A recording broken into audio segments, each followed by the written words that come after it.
Hello my fellow JRPG fans, today I created a new awesome video about the JRPG cliches that I like and I don't like. I'll be showing 5 of them each on this video. 5 cliches that I like and 5 cliches that I don't like that much.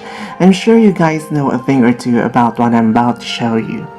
Again, this video is entirely my own opinion and it does not reflect anything whatsoever. Some of you might disagree with me, so just comment it down below.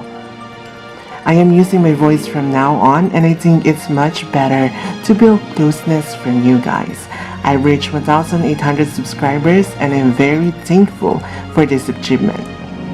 Sit back, relax, and don't forget to subscribe down below and enjoy this video all throughout. Without further ado, here are the JRPG cliches that I like and dislike. Number 5 for the JRPG cliches that I don't like is the burned or attacked villages or hometown.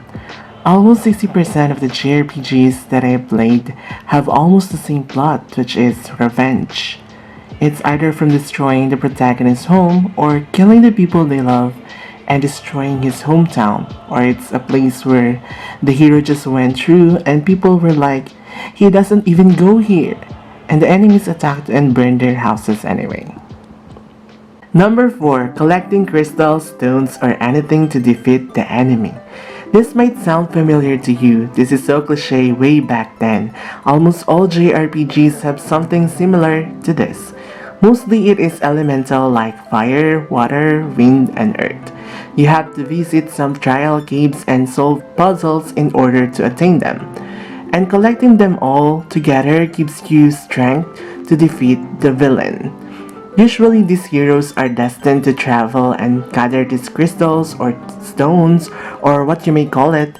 It is so overused in the early games of Final Fantasy with 4 heroes of light. Number 3. Silent protagonist and naming your hero. I really don't like silent protagonists at all, and I always use the original name of the characters whenever I play. I find them very boring with no personality. I'm so glad that the recent JRPGs, it's quite rare to see it nowadays. I always wanted the hero or heroine to speak and show their personality and emotion all throughout the game.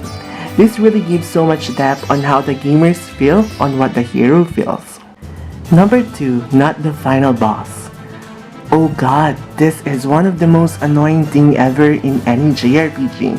Just when I thought that I finished the game, there's this boss mutating into something more bigger and powerful, or there's another boss waiting on the next area. Like, come on, I just defeated this. And after you defeat the 2 bosses, there's another one showing up. It's so irritating. Sometimes I tend to finish it later and play different genre of games. Number 1. Fan service. This one might trigger some of you, and I know because I kinda like the opposite, which are handsome heroes.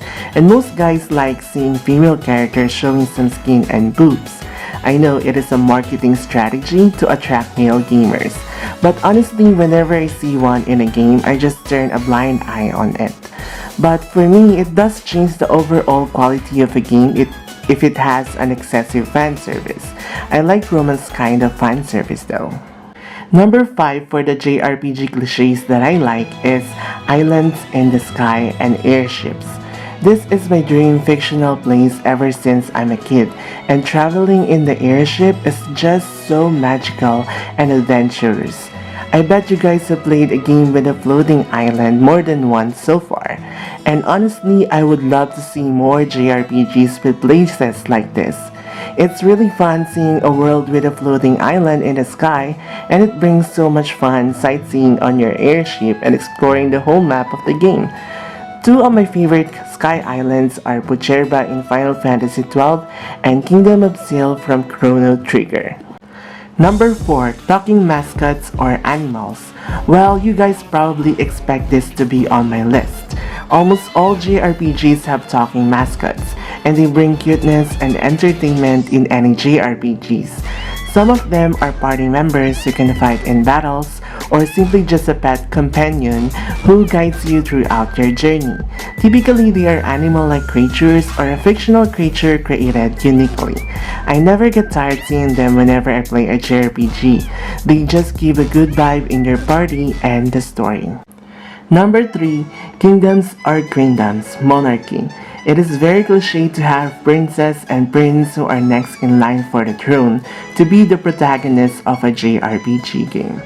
Since Japan is a monarchy itself, it is given that most JRPGs have a plot like this.